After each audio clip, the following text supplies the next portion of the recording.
FM.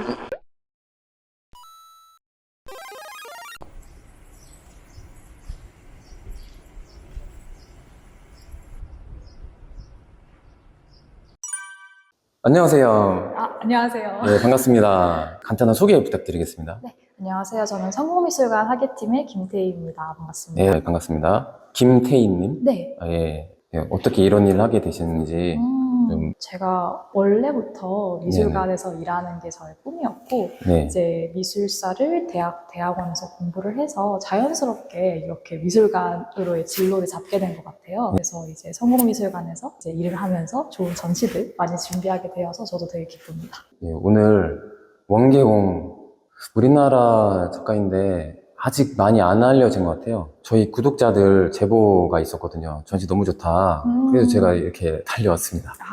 구독자님들의 안목이 늘어났을 것 같습니다. 네. 일단 그 너머 원계홍 탄생 100주년 기념전은 한국미술사에서 잊힐 뻔한 화가 원계홍의 작품 세계를 되돌아보고자 이제 기획된 전시입니다. 그래서 원계홍 화백의 생애에 대해서 간략하게 설명을 우선 해드리면, 이제 1923년에 철공장을 운영하는 유복한 집안의 외아들로 태어났습니다. 아, 원래 부자였군요. 네, 원래 집이 조금 유복했습니다.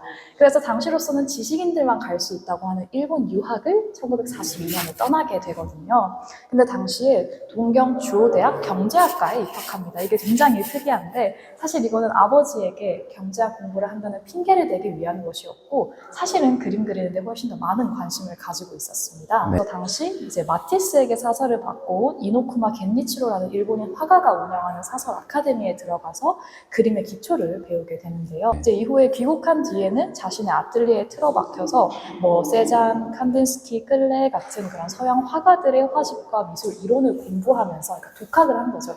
독학하면서 자신의 예술 세계를 구축해 나가게 됩니다. 원계홍 화백이 그렇게 자신의 작품을 세상에 드러내는 거를 좀 좋아하진 않았던 것 같아요. 이제 워낙 완벽주의 성향도 강했고, 그러다 보니 1978년 55세의 나이가 되기 전까지는 따로 개인전을 열지 않았고, 그 55세의 나이에야 첫 번째 개인전을 열게 됩니다. 그리고 그 다음에인 79년에 두 번째 개인전을 열면서 이제 본격적으로 좀 공적인 활동을 시작하나 했는데, 그 다음해인 1980년에 안타깝게 사망하게 되면서 이제 그의 작품 활동이 이어지지 못하게 된 거죠. 어떻게 사망하셨죠? 심장마비로 갑작스럽게 사망하셨습니다. 사실 이름을 더 떨칠 수 있는 사람이었는데, 너무 그 공적인 활동 기간이 짧다 보니까 이렇게 우리에게 많이 알려지지 않게 된 것이 아닐까 생각이 듭니다. 원계홍 화백의 짧은 활동 기간을 기리면서 주변 인물들이 총 3번의 회고전을 열어주게 되는데요. 이제 첫 번째가 여기 이 포스터에 보이는 공창화랑에서의 첫 번째 회고전이고, 두 번째가 1989년 국립현대미술관에서의 회고전인데, 이때 당시에 이제 전시 서문을 썼던 게 당시 국립현대미술관 관장이었던 이경성 미술비평가인데요. 네. 옛날엔 다 한문을 썼네요. 네, 그렇죠. 예. 당시 이제 이 국립현대미술관 회고전에서 전시가 되었던 작품이면서 현재까지도 국립현대미술관에서 소장하고 있는 작품이 2점 있는데, 바로 이 2점의 작품입니다. 이 2점이 제일 중요한 작품이라고. 네. 그러니까 실장님, 실장님, 학예 실장님께서 네. 이 2점의 작품이 되게 중요하다고 말씀을 해주셨고, 네. 특히나 저쪽 오른쪽에 있는 빨간 건물이라는 작품을 이제 포커스를 두고 보면 좋을 것 같은 게, 일단 특징적으로 굉장히 건물이 단순화되어서 표현이 되어 있다. 사실 저렇게까지 창문이 저렇게 대충 있지는 않을 거잖아요. 창문도 되게 간략하게 되어 있고, 또 건물의 면면이 생면으로 이렇게 처리가 되어 있는 것도 확인할 수가 있습니다. 네, 거의 추상이네요. 네, 그렇죠. 생면 추상에 가까운 그런 모습을 보여주고 있고, 또 거리도 하나의 생면으로 되어 있으면서 사람 한 명, 동물 한 마리 보이지 않는데, 이런 특징들이 원계홍 화백 골목 풍경 작품에서 자주 나타나는 특징들이어서 특징들을 가장 잘 보여주고 있는 작품이 이 작품이지 않을까, 그렇게 생각이 듭니다. 사람 왜 안 그렸을까요? 생명체를 배제한 채 오로지 골목의 어떤 모습만을 담고 싶어 했던 것 같아요. 근데 그래서 이제 원계홍 화백이 특히나 새벽 시간대를 정해서 사생을 나갔다고 전해지고 있거든요. 왜냐면 사람이 없는 골목의 모습만을 담고 싶어 했고, 그런 골목이 어떻게 보면 서울이라는 도시를 가장 잘 보여주는 풍경이라고 생각하지 않았을까. 원계홍 화백이 약간 아웃사이더였나요? 조금 아웃사이더의 성향이 있으셨죠. 약간 세잔처럼 네. 너무 사람 많은 거 안 좋아하고. 네. 그래서 아까 저기 이경선 전 관장의 글에도 그런 내용이 있잖아요. 뭐 나를 포함한 사람들을 속인으로 단정하고 상대해주지 않았다. 이게 1950년. 사람을 경계하나 봐요. 이제 가까이 하는 사람들과는 교류를 했지만 정말 친한 사람만? 네네. 인싸처럼 이렇게 네네. 사람들이 많이 만나고 다니는 그런 성격은 아니었던 것 같습니다. 작가 노트네, 이거는요? 네네, 작가 노트입니다. 천재다, 악필인 거 보니까요. 원계영 작가는 네. 호포의 영향을 받았을까요? 스스로? 많이 연구를 했을까요? 근데 거기에 대해서는 저희가 단정적으로 그럴 것 말씀드리기 같아요. 굉장히 어렵습니다. 시기가 약간 겹치죠.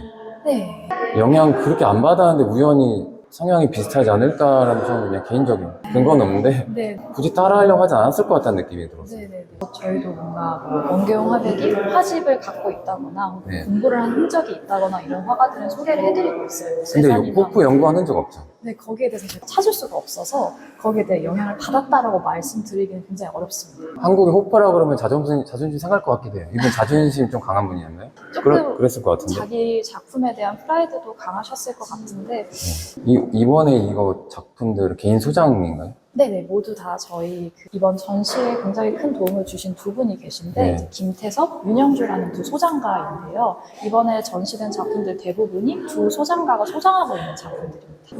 터치가 좀 강하네요. 네네네. 전시 리플렛에도 나와 있는데 뭔가 네. 머뭇거리는 듯 이제 그 생동감 있게 남아있는 붓질들이 원계용 화백 그림의 또 특징이라고 저희가 또 소개를 해드렸거든요. 네, 터치의 생동감은 호프랑 다르네요. 그래서 여기는 저희가 미완성 작품 중심. 미완성 되게 멋있는데요? 근데 사실 원계용 화백의 작품이 이제 미완성과 완성의 경계가 굉장히 모호해요. 정말 이런 것처럼 미칠이 아예 다 남아있는 작품들을 제외하고는 완성작, 그러니까 여기 서명이 남아있는 작품들도 굉장히 미완성 작품이랑 비슷할 정도로 어떤 그 미묘한 경계에 있는 작품이 또 매력인 것 같아요. 얼마 전 호프보다 나은 것 같은데요? 갔다 오셨나요? 아, 네, 갔다 왔습니다. 이상하게 호프전 실망한 분들 왜 이렇게 많을까요? 좀 기대하신 게 좀 많았던 것 같아요. 그런 것 같기도 하고. 네. 원래 호퍼 좀 많은 분들은 네. 못 보던 작품 봐서 좋다는 분도 있고, 네네. 근데 많은 분들이 호퍼스러운 그림은 별로 없다고. 우리 구독자님이 되게 좋아하실 것 같은데요? 좀 빨리 왔어야 되는데, 전시 다 끝나갈 때. 아, 지금이라도 오셨으니 다행이죠. 네. 그리고 이쪽은 이제 사진 섹션인데 원계용 화백의 주변 인물들을 소개해드릴 때 보통 이경성 전 관장이나 네네. 그다음에 이제 그 최순우 국립중앙박물관 전 관장님 하고도 친하게 지냈고 또 여기 가운데 있는 박고석 화백 산 그림으로 굉장히 유명한 박고석 화백이랑 그다음에 여기 오른쪽 사진을 찍어주었던 사진가 주명덕 되게 유명한 사진가분이신데 그분이랑 공창화랑 대표랑 출판사 대표 이렇게 네 사람이 친하게 지냈고 네. 그 사람들이 이제 산행도 자주 가고 식사도 자주 하면서 미술에 대한 서로의 생각도 나누고 그리고 그 네 분이 이제 원계용 화백 사후 첫 번째 회고전을 추진해 주기도 네. 했을 만큼 또 굉장히 친하게 지내셨던 것 같아요. 원경 프로필 사진 맞죠? 네, 맞습니다. 성격 있으시네요. 얼굴. 고집 안 굽히고. 그럼 이번 전시 끝나면 네. 이제 보기 힘드네요, 그죠? 보기 힘들 것 같아요. 다른 그쵸. 전시가 계속 이제 특별전 있지 않은 기획되고 이상. 모르겠지만. 그리고 2층이 이제 본격적으로 전시 작품들을 만나볼 수 있는 공간인데 좀 시간 순으로 그리고 연작 중심으로 구성이 되었어요. 네. 이제 원계용 화백이 60, 70년대에는 주로 정물화를 많이 작업을 하다가 70년대 말에 이제 현재 그의 대표작이라고 불리는 골목 풍경 작품들을 집중적으로 제작을 하게 되거든요. 네. 그래서 이 왼쪽 공간에서 정물화와 산 풍경들 중심으로 구성이 되어 있고 네. 이 오른쪽 공간이 골목 풍경 작품들 중심으로 구성이 되어 있습니다. 정물학 섹션. 네네. 네. 아까 세잔 영향 받았다고요? 네, 세잔? 맞습니다. 세잔이랑 뭐 마티스나 마티스, 몬드리안이나 몬드리안. 텔레나 네, 네. 되게 다양한 화가들을 공부를 네. 했는데 특히 이 작품을 설명을 드릴 때 세잔과의 영향을 좀 많이 설명을 해드려요. 아, 그러네요. 네, 이게 지금 현재 남아있는 작품들 중에서 가장 이른 시기에 제작된 것으로 추정이 되는 작품인데 네. 1962년으로 제작 연도를 추정을 하고 있어요. 그래서 세잔의 어떤 정물화가 연상이 된다라는 네. 분들이 되게 많아요. 뭐 사과나 기물의 배치 관계도 그렇고 또 여기 보시면은 천을 중심으로 양쪽에 테이블 모서리가 안 맞는 그런 특징들도 일부러 따랐네요. 그죠? 세잔 맨날 삐뚤게 그러잖아요. 그쵸. 그래서 이 원계용 화백이 작업의 초기에 세잔을 얼마나 깊이 있게 공부했는지 그거를 자기화해서 네. 자신만의 정물화를 만들고 싶어 했다라는 걸 알 수가 있는 네. 작품이고요. 진정 원계용 화백의 개성이 드러나는 것을 확인하실 수가 있습니다. 뭐 왼쪽 아까 보셨던 1962년 작과 비교했을 때 훨씬 더 단순해지고 구도도 이제 안정적인 구도보다는 약간 위에서 보는 사선 구도를 취해서 굉장히 대담한 구도를 취했고, 여백이 많아지면서 단순해지는 걸 볼 수가 있죠. 기물 밑에 그림자도 거의 표현이 되어 있지 않은데, 이런 것도 골목 풍경 작품들에서도 그림자 표현을 많이 안 하는 경우가 많거든요. 디자인적이네요. 네네, 네. 그렇죠. 마티스 초창기 느낌. 맞아요. 실제로 원계용 화백이 마티스의 화집을 소장하고 있었고 많이 네. 공부했다. 약간 신인상주의 시절 마티스 약간 그런 느낌이. 그리고 이쪽은 이제 꽃 정물들인데, 원계용 화백이 사실 장미를 많이 그렸지만 그 외에 다양한 종류의 꽃들도 많이 그렸어요. 네. 그래서 보시면 되게 여기서는 특히나 이제 뒤에 배경들이 화려하게 처리된 것들, 뭐 여기는 체크무늬라던가 저기도 줄무늬라던가 뭐 격자무늬 이런 걸 쓴 것들이 많이 보이고, 또 색깔도 굉장히 강렬하게 사용해서 이런 점들은 이제 마티스의 정물화의 영향도 조금 보인다. 뭔가 초창기에 네. 야수파였네요. 표현주의. 약간 그런 색감도 그렇고. 되게 서양 화가들의 영향을 많이 네. 받고 자기가 공부를 많이 했으니까. 네. 붉은색은 마티스 영향 같은데, 그죠? 이 붉은색도. 근데 실제로 원계용 화백이 다른 골목 풍경 작품에서도 붉은색을 예, 굉장히 많이 그러니까요. 써요. 주조가 돼서. 네. 붉은색을 굉장히 좋아하셨던 것 같고, 또 한편으로는 당시 이제 벽돌집이 많이 세워졌다 보니까 그런, 네, 건물이 주는 붉은색의 인상이 되게 강렬하게 남으셨을 것 같기도 해요. 설악산을 또 그려주셨네. 네. 설악산은 가족분들과 갔던 여행지라고 하는데, 여행지에서의 추억이 담겨있는 그런 작품들입니다. 원경 작가 정보가 다른 분만큼 많지 않잖아요. 네네. 이 정보 얻기 좀 힘들지 않았나요? 네, 그쵸. 원계용 기념사업회에서 정리를 해두고 있는 자료들이랑, 그 다음에 네네. 유족분들의 증언들이나 이런 것들을 바탕으로 이제 대중한테는 알려진 게 거의 없으니까. 네, 많이 없죠. 그리고 여기는 이제 북한산 그림들인데, 북한산도 자주 가셨나 봐요. 그 원계용 화백 부암동 자택에서 북한산이랑 인왕선이 모두 보였다고 해요. 좋은 집이었죠. 그래서 북한산은 워낙 자주 보는 산이다 보니까 설악산에 비해서 훨씬 더 뭔가 가까이서 그린 것 같고, 조금 더 이제 친근한 느낌으로 많이 그리셨던 것 같아요. 그럼 이번 활동한 내내 네. 경제적인 문제 별로 없었나요? 근데 중간에 어느 정도는 생계 영향이 있으셨던 것 같아요. 이제 집을 이렇게 몇 번 옮기시게 되는데, 그 옮기는 과정에서 생계에 문제가 있었던 것 같고, 또 60년대인가? 그때쯤에는 생계를 위한 활동도 어느 정도는 하셨다고 들었어요. 근데 그게 길게 이어지지는 못하고 짧게 네. 이렇게. 그래서 뭐 직업이 따로 있었던 건 아니지만, 그 아내분께서 당시 이대 영문과를 나오시고 굉장히 엘리트셨고, 또 어느 정도 원경화백 집안의 어떤 그 기반도 있었기 때문에 네. 그렇게까지 막 아주 찢어지게 가난했다 이런 건 아니셨을 것 같아요. 그때 명당에서 사셨네요. 다른 산 그림들이랑 다르게 여기는 창틀이 들어가서 굉장히 원계용 화백의 그 기하학적인 요소를 이용하는 어떤 능력 같은 거를 볼 수도 있고, 이런 걸 통해서 원계용 화백이 단순히 산을, 저 창 너머에 있는 산을 진짜 있는 그대로 보이는 대로 재현하는 게 아니라 화면을 어떻게 새롭게 구성해 볼 것인가에 좀 더 관심을 갖고 있었다는 걸 알 수 있는 그런 작품들이기도 해서 굉장히 많은 분들이 또 좋아해 주세요. 본래 부자이셨네. 이 동네 부자 살잖아요. 전통집 부자. 어느 정도 전망 좋은데. 기반은 있으셨던 것 네. 같습니다. 보도자료에 많이 나왔던 그 그 그림 같은. 그래, 여기 네. 마리아라는 여성을 그린 거고, 이제 이 여성은 원계용 화백의 아내분의 지인이었다고 해요. 그래서 독일인 여성인데, 이제 독일인. 네네네. 그래서 주변 인물들을 이제 종종 그림을 그리셨던 원계용 화백의 모습을 또 확인할 수 있는. 같은 말이었는데 되게 다르게 그렸네. 맞아요. 똑같은 인물인데 굉장히 다르게 그리셨더라고요. 이 인물은 신원 미상으로 어떤 인물을 그린 것인지는 알 수가 없습니다. 그리고 여기는 장미 연장. 아까 정물화가 매력인데 이때 그쵸. 색감을 네. 약간 세찬처럼 되게 다채롭게 했습니다. 그때 원계용 화백이 장미 하나만 잘 그려도 대가가 될 수 있다라는 얘기를 하셨다고 해요. 그 얘기 마티즈가 했던 말인데. 뭔가 장미라는 요소를 지금 반복적으로 실험을 하면서 실력을 쌓아 나가는 그런 모습을 보여준 것 같습니다. 원경 작가는 마티즈를 연구를 더 많이 한 것 같은데요? 루포보다? 네, 이거는 약간 우연히 약간 성향이 겹친 것 같아요. 제 생각에는. 이제 세잔이랑 마티즈 영향을 좀 많이 받았네요. 좋다. 여기 정물이 더 멋있네. 제 생각입니다. 그냥 감상. 여기가 이제 회연동이라는 작품으로 저희 들어올 때 그 포스터에도 있는 작품. 작품이거든요. 네네. 그래서 이 작품도 아까 밑에 그 국립현대미술관 소장 빨간 건물 설명해 드릴 때처럼 그 특징들을 그대로 공유를 하고 있는데, 예컨대 건물이 굉장히 단순하게 처리가 되어 있고 생면으로만 처리가 되어 있어서 정말 아까 말씀하신 것처럼 생면 추상, 기하학적 추상을 보는 것 같은 느낌을 주는 작품이고, 또 네. 여기서도 그림자의 표현이 지금 거리에 많이 되어 있지가 않고, 또 사람 한 명, 동물 한 마리 그려져 있지 않다는 점도 이제 원경학의 골목 풍경 작품의 특징이라고 할 수가 있을 것 같아요. 뭐 디테일 빼는 건 호퍼랑은 좀 닮았는데, 그죠? 다른 것 같진 않은데 우연히 겹친 게 너무 신기해요. 그 원계영 화백 작품을 보실 때 많은 분들이 그 옛날 향수를 느끼시는 분들이 많아요. 그럴 수 있을 것 근데 같아요. 옛 건물을 많이 그렸으니까. 근데 색감은 출한 자기 색깔인 것 같아서 약간 이국적인 느낌도 약간 들더라고요. 맞아요. 유럽 풍경 같다라는 말씀도 많이 해주세요. 그래서 이게 서울이야? 라는.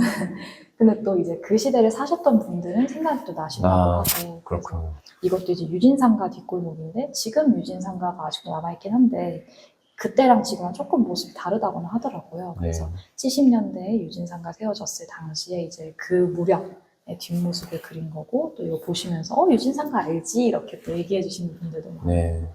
골목 되게 좋아하시네요. 네네. 그래서 골목길 풍경들을 보시면은 명료한 색감을 쓰고 단순한 기하학적 구성을 썼는데, 그 뒤에 회색빛이 좀 약간 스며들어 있어요. 그런데 기본이 회색 그레이가 깔려있네요. 네, 진짜. 기본적으로 그레이가 깔려 있다 보니까 그런 점에서 이제 서울에서의 어느 정도 좀 우울이라고 하기는 조금 애매하고, 약간 물이 깔려있는 것 같은데. 네, 그런 기본적으로. 삶의 서글픈 그런 감정들 같은 것도 이런 회색빛에서 좀 느낄 수 있지 않나. 이거는 의도라기보다는 이렇게 그리다 보면 자기 성향이 나오게 되면서 이렇게 나온 것 같기도 하고. 와, 근데 진짜 그레이가 기본 베이스네요. 네네. 이 호퍼랑 또 달라요. 네. 좋다. 원경 화백만의 특징이 확실히 있죠. 네. 이런 감성 되게 좋아하잖아요, 요즘 사람들이. 아, 그런가요? 호프만 막 줄 서서 보고, 호프보다 이게 낫는데? 입장료도 게다가 저렴하고? 원경 화백도 전시도 많이 찾아와 주시면 좋을 것 같아요. 그리고 여기 이제 산동네를 그린 건데, 또 네. 산동네가 지금은 서울이 많이 개발되면서 많이는 찾아볼 수 없는 그쵸. 풍경이잖아요. 네. 그래서 젊은 분들한테는 굉장히 이국적인 풍경일 수 있을 것 같고, 이제 조금 연세가 있으신 분들한테는 옛날 정겨운 풍경이기도 하고, 그래서 보시면은 이렇게 지붕이 다닥다닥 있는 그런 산동네 풍경들을 많이 그리셨거든요. 네. 이제 그런 것들을 또 많은 분들이 좋아해 주시고, 사인도 이게 붉은 색깔을 많이 쓰네요. 그건 작품마다 좀 다르긴 좀 한데, 달라요? 회색빛을 주조로 한 데는 보통 사인을 네. 붉은 빛으로 많이 하신 것 같아요. 현재까지도 저평가돼 있잖아요, 그죠? 많이 알려지지 못했죠, 네. 지금이 제일 쌀 때네요, 그림이. 이미 소장하셨으니까. 근데 우리나라 작가들 저평가돼 있는 분들 진짜 많은 것 같아요. 맞아요. 근대 작가들 중에서. 네네. 계속 가치가 올라갈 거라고 생각해요. 우리나라 이거 예술품과도 그래서 맞아요. 문화 파워가 강해지니까 많이 조명을 받고 그러면 좋죠. 되게 다이나믹하네, 구성이. 맞아요. 되게 심플하다. 맞아요. 이 작품이 조금 다른 작품들하고 진짜 다르게 여백이랑 좀 생략이 많은 작품이라 이제 굉장히 눈에 띄고 두드러지는데, 이게 70년대 수색역의 모습을 그린 건데, 기차역이랑 생각했는데 네. 진짜 심플하네. 그렇죠. 근데 그 수색역 사진을 보면은 막 수색역 적혀 있기도 하고, 여기 이렇게 창살도 있었던 것 같은데, 그거를 다 배제하고 진짜 좀 뭔가 희뿌연 배경 속에 이 색채 대비만 남아있는 이 역사만 남겨주다 보니까 굉장히 강렬한 인상을 주기도 하고, 뭔가 좀 미스테리한 분위기를 주기도 네. 하고, 그런 매력적인 작품입니다. 미니멀리즘의 시초, 우리나라에서. 와, 이거 구성이 되게 재밌네요. 네. 그런 거. 면분할하는 거, 딱 그런 느낌. 이건 그림자 그리셨다, 그래도. 예, 그죠. 맞아요. 좀 어두운 그 그림자를 많이 그래도 살리신 좀 면분할할 작품. 수 있으니까 의도적으로 그리신 거 같네. 그리고 이 작품은 조금 의미가 있는 게, 이게 네. 1980년 제3회 중앙미술대전에 초대를 받았을 때 출품했던 작품이거든요. 네. 그래서 당시 중앙미술대전이 신인 공모도 하는데, 또 한편으로는 그 당시 한 해 동안 좀 의미 있는 성과를 낸 중견 작가들을 초대를 해서 전시를 하게 했다고 해요. 근데 거기에 원경 화백이 초대가 되었다는 거는 어느 정도 당시에 그 화단에서 그 위치를 좀 인정받기 시작했다라는 거를 보여주는 거죠. 네. 근데 그렇게 이제 인정받기 시작한 해에 갑작스럽게 사망하게 됐다는 게 굉장히 안타까운 점인 것 같아요. 진짜 비운의 화가네. 네, 비운의 화가죠. 그럼 몇 세 때 돌아가신 거죠? 그러면은 57세에 너무 사망하신 거죠. 이 두 점도 되게 재미있는 게 자신이 여러 동네들을 보면서 받은 인상을 종합적으로 네. 종합해서 이제 여러 번 그렸다거나 뭐 당시에 정부 주택 개발 상황 속에서 되게 비슷한 종류의 주택들이 많이 세워지다 보니까 각 동네들이 비슷한 인상을 풍겼다거나 여러 추측이 가능한데 어찌됐건 원경 화백이 좀 비슷해 보이는 그런 풍경을 반복적으로 좀 다른 방식으로 여러 번 그리면서 계속 조형적인 실험을 이어나갔다라는 것은 분명해 보여요. 네. 아, 여기 집 구성 되게 재밌네. 네, 지붕이 이렇게 타닥타닥 붙어있는 산동네 네. 그림들에서 그런 화면 구성이라던가 또 이제 원근법에 완벽하게 딱 맞추지는 않은 그런 모습들이 되게 재미있게 다가오는 것 같아요. 자기 색깔이 좀 강해서. 저희가 이쪽 벽면에서는 그 소장가분들에 대한 이야기를 소개를 해드리고 있거든요. 네. 그래서 그 두 소장가가 원경 화백의 작품을 정말 진심으로 순수하게 좋아하는 마음으로 소장을 해왔다라는 부분이 두 분, 네. 김태섭과 윤영주. 네. 네. 윤영주 소장가 같은 경우에는 첫 번째 회고전, 1984년 첫 번째 회고전 당시에 작품을 처음 접하고 이제 매료가 되어서 작품을 이제 소장을 하게 되고 몇 점의 작품을 소장하게 되고 또 그 이후에도 막 벼룩시장 같은 데에서 원경 화백의 작품을 이렇게 발굴해내기도 했을 만큼 벼룩시장에 왜 가 있을까요? 그러니까 이게 지인이 그냥 팔았나 보네. 처분했네. 선물 받은 거. 그럴 수도 있고 이사 갈 때 언제 버리고 갔나 보네. 갑작스럽게 사망하셨다 보니까 이렇게 뿔뿔이 흩어지는 것도 있었던 것 같고 그러니까 어느 순간 잊혀진 거죠. 그리고 김태섭 소장가는 80년대 말에 그 부암동에 우연히 네. 가셨다가 네. 부암동 부동산에서 집을 하나 소개를 해줬대요. 그냥 네. 한번 보고 가 하고. 근데 갔더니 그 집이 마침 원계용 화백이 마지막으로 살았던 네. 부암동 자택이었던 거죠. 아, 그래서 거기서 이제 원계용 화백의 아내분과도 만나게 되고 이제 방 한켠에 놓여있는 작품들을 보고 거기 되게 매료되신 거죠. 그렇게 그림을 산 거예요, 그냥? 그러고 그때 집이랑 작품을 모두 아, 집이랑? 네. 그러니까 그때 당시로서는 이제 이 사람이 그렇게 이름도 많이 알려지지 않은 화가이니 이대로 놔두면 정말 다 뿔뿔이 흩어져서 먼지가 될 수도 있겠다. 예. 그래서 이 두 분의 노력 덕분에 지금까지 원경 화백 작품들이 이렇게까지 모여질 수가 있었던 거죠. 다자 가셨나요? 시작이라고 하기는 보통 소장한 분들이 별로 없잖아요, 조금 말고, 그죠? 네네네 그쵸. 그거 하나하나 가치가 엄청나겠네요. 지금은 저평가돼 있지만 같이 다른 컬렉터 소유하지 않은 거잖아요, 그죠? 그쵸. 저희가 알 수 없는 상황입니다. 다른 어디 분들의 벼룩시장 시장에 있을 수도 네, 있어요. 그렇게 있을 수도 있고 또 얼마 전에 옥션에 네. 하나 올라왔다고 또 아, 들었어요. 옥션에 올라왔어요? 네, 잘 봤습니다. 감사합니다. 예, 너무 수고 많으셨습니다. 잘 들어주셔서 감사합니다. 예. 월요일 휴관일에 쉬고 아, 월요일 휴관이고 휴관일 쉬고 이제 네네. 주말 중 하루는 휴무입니다. 매일 이게 정해진 시간에 도슨트가 있나요? 아, 미술관이? 저희 도슨트는 네. 목금, 토일 2시, 4시에 도슨트를 하고 있습니다. 야, 이런 거 정보 네. 전해드리면 좋으니까. 아, 맞아요. 그럼 도슨트 안 하실 때는 네. 여기서 근무하시고요? 아, 네네네. 무슨 일 하세요, 근무? 저는 학예실에서 도슨트를 직접 해드리지는 않고 지금은 도슨트 아, 원래는 도슨트는 지금은 안 하세요? 도슨트 분들 저희가 교육을 해드리고 있어요. 아, 교육하신 분? 네. 아, 그럼 그래서 에이스 분이 오셨네, 오늘. 네. 교육을 제가 해드리고 지금은 교육을 다 받으신 분들이 너무 잘하세요. 네. 그분들이 도슨트를 해주시고 있고 시간대에 네. 맞춰서 관리자. 도슨트를 관리하는 분. 네. 어쩌다 보니. 처음에 그렇게 소개해 주셨는데, 아, 대단한 분이구나. 아니요. 물어보길 잘했다. 네. 도슨트를 관리하신 분. 여러 가지 너무 영광이었습니다. 저야말로 영광이었습니다. 예. 자, 그러면 이 정도까지 하고, 해설 너무 잘 해주셔서 너무 감사드립니다. 저는 성공미술관 화계팀에서 일하고 있는 김태희였습니다. 아, 예, 감사합니다. 예, 수고하셨습니다. 네.